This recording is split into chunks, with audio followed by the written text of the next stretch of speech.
Now, I never thought Treyarch could top what they did with Black Ops 3 Zombies. Not only do we have an incredible launch map, a season pass bonus, a crazy DLC season, and then DLC 5, but Treyarch went ahead, went the extra mile, and gave us an official Zombies timeline, which closed a lot of loose ends that we've had since Black Ops 1 and even 2.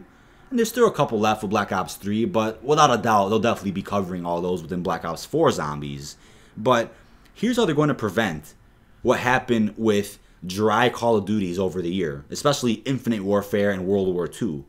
Instead of releasing one launch map, possibly a season pass bonus, and then a typical DLC season featuring 4 new Zombies maps, maybe even a 5th DLC later on the line.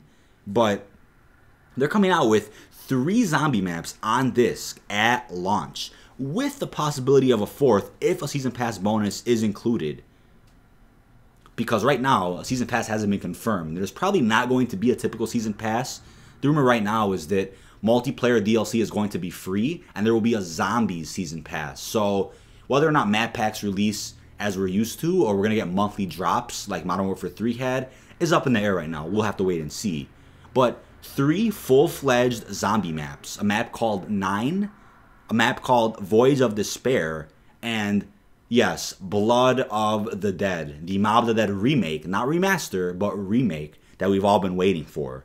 So the ability to experience a map, which seems to take place in ancient times, is the type of vibe that 9 gives me. Introducing new enemies, possibly connecting to the ancient Primus timeline, is very interesting. Obviously a new crew, who we're probably going to grow into liking, as we did with the Shadows of Evil crew, and some people with the Victus crew from Black Ops 2. Don't hate on them just yet. We haven't seen gameplay or their character dialogue just yet. We have Voyage of Despair, essentially zombies on the Titanic. This is incredible. Obviously something that we haven't seen before. A different gameplay is going to be introduced. And we see this idea that 115 isn't the cause of this new zombie outbreak. We see alchemy being used. The idea of alchemy, potions, chemistry, creations being the root of zombies in Black Ops 4, to me, is very interesting. And it goes back to that teaser we got regarding mankind's reckoning will be its salvation, with somebody taking off their mask. We see somebody with a mask during the opening cutscene, I believe this is, for 9. So regarding who this character is up in the air. He could be a character from the official Zombies timeline who we haven't seen since Black Ops 1 or even World at War. That would be a nice tie-in. You know, it did something like that already with Sophia in Black Ops 3, a character who we really didn't expect to see, but ended up having a pretty massive role towards the end of Black Ops 3's DLC season. So that's who that guy could be. But more customizable actions in each match, new systems for community challenges. We're getting reintroduced to difficulty levels at launch like we had with Black Ops 2. Now, there's a zombie rush mode which acts as classic zombies with purely survival, but these new maps obviously are going to be viewed as something similar to Shadows of Evil, once was at least. But the community, in my opinion, will eventually grow on it as time goes on. I remember when Shadows of Evil got released and people were like, what the fuck are we playing right now? But the reveal trailer alone for Shadows was already weird as it was. It was something very different from what we were used to. Not something we were expecting after that pretty crazy ending cutscene of Origins back from Black Ops 2.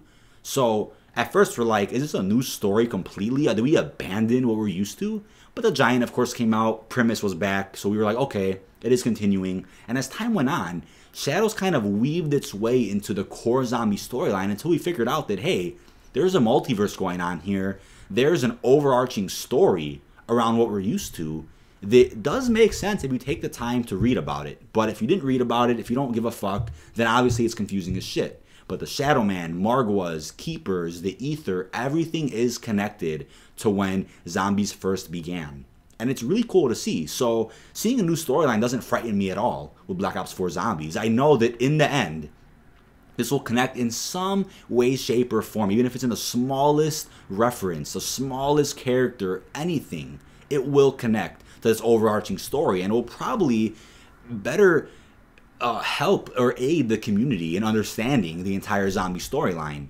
They might not revisit the Shadow Man Monty storyline for a while, They may end up revisiting it towards, maybe the middle of the DLC season for Black Ops 4.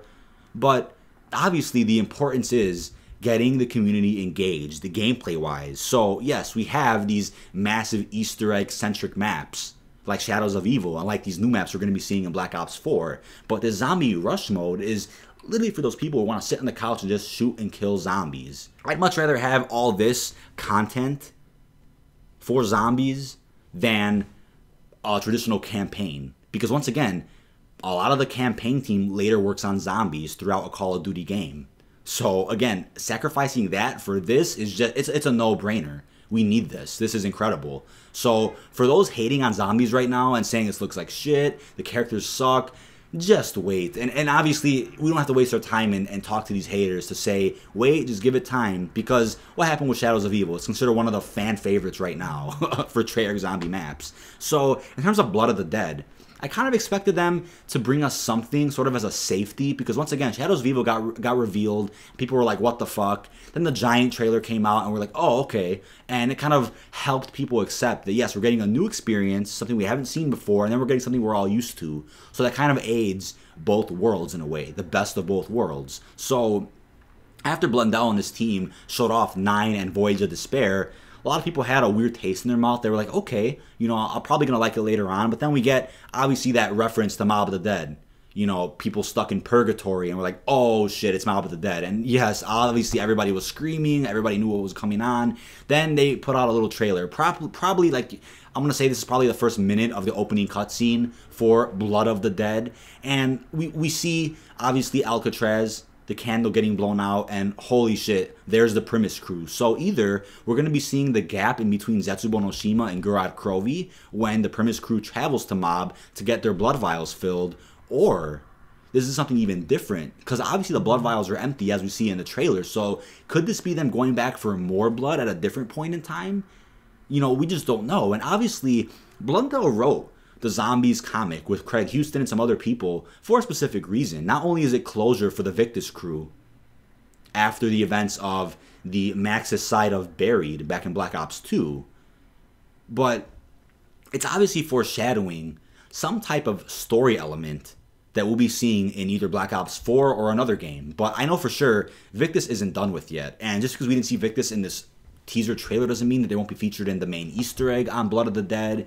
You may see them as playable characters later on down the line. But as they said, as many YouTubers have also been talking about, Blundell specifically said we'll be seeing 2 zombie storylines going on at the same time throughout Black Ops 4's life. So we're already seeing that at launch. We have 2 maps with this new crew, and we have Blood of the Dead with Primus, possibly a 4th map as a Season Pass bonus. We'll just have to wait and see. But what could that mean? So as I talked about before in my multiplayer coverage, we don't know what DLC model we're going to see for Black Ops 4. Is it monthly drops like Modern Warfare 3? Is it a typical DLC season as we've seen for many years now? I'm going to say it's closer to the Modern Warfare 3 model. Monthly updates, even weekly updates. And in terms of zombie maps, they could be dropping 2 maps per major DLC launch to accommodate for both the original story they're probably going to be continuing on and this new story. So in terms of the original story with Primus, they probably won't have Primus playable throughout every, I would say, original DLC Zombies map. They'll probably throw in Victus, maybe another crew we're all used to, or maybe even something different, a different crew we haven't seen, but is also covering the Monty Shadowman rivalry that we're all wondering about. Then we, of course, have the other new DLC story going on at the same time with this new crew, which will probably be the consistent crew throughout the new DLC season, as I'll call it right now. So it's interesting. There's so many theories going out right now. What could be on Blood of the Dead? Obviously, the lab under Alcatraz is probably one of the best bets. Seeing the Victus crew frozen under there is probably one of the things we're going to see. But in terms of when we can play as them, that's all up in the air right now. What about gameplay mechanics? And we have the Blundergat Wonder Weapon, the Hell's Retriever. Are they going to make a return on the map? Probably. This map is a remake, so there's going to be different playable areas on this map than we saw within the original Mob of the Dead, which I'm happy with, because what Blundell said during some of his interviews with YouTubers back when DLC 5 was revealed was that Mob was originally going to be a much larger map than it was because of hardware limitations at the time with the PS3 and the Xbox 360. They just couldn't do it, so they cut it down drastically, but it still worked out perfectly. The map is easily one of the best of all time. But to add more to that is just super interesting. I just can't wait.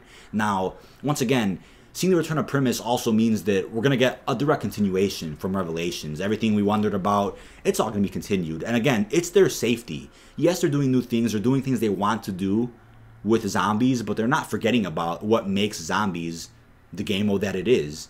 They're not abandoning that storyline by any means, and they probably never will, because here's the thing, they can abandon Primus, Ultimus, Victus at any point in time, but still continue that original story with Maxis, with the Shadow Man, with Monty. They can still continue that in different ways. They don't have to use Primus as the crew every time to do that.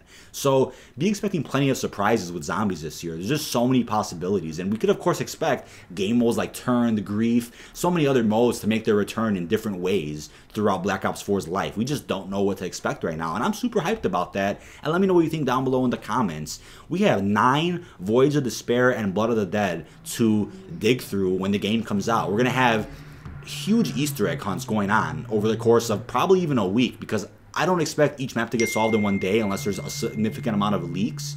But who knows what's going to happen. I'm just super hyped up. Blood of the Dead is not like the Giant, where it's like, you know, a fan favorite, kind of a safety, but with no real Easter egg to it. This is a full-fledged zombie map, and this is thanks to them cutting out the campaign. So another thing is this. Treyarch did say that they're not ruling out a traditional campaign for the future, and to me, I'd rather rule that out for the future, because honestly, if this game ends up being the best in the series, which it's likely going to be thanks to this new content, then I wouldn't want to sacrifice this for Treyarch's next game for the sake of having a traditional campaign again. I'd rather continue this model every year, and obviously this unknown DLC model, which will probably be releasing multiple zombie maps at once and several game modes, more content. This is what the community needs to keep everything fresh. We can't have that typical model anymore. It just doesn't work. So this is dkdynamite. Stay tuned in for plenty of information in regards to zombies over the next couple of days. I have a new intro currently in production by a good friend of mine, so I'll be having a nice new zombies intro for these videos, another main intro as well for my channel, so be on the lookout for all of that. Thanks for watching, everybody. Check all links down below in the description, and peace out, YouTube.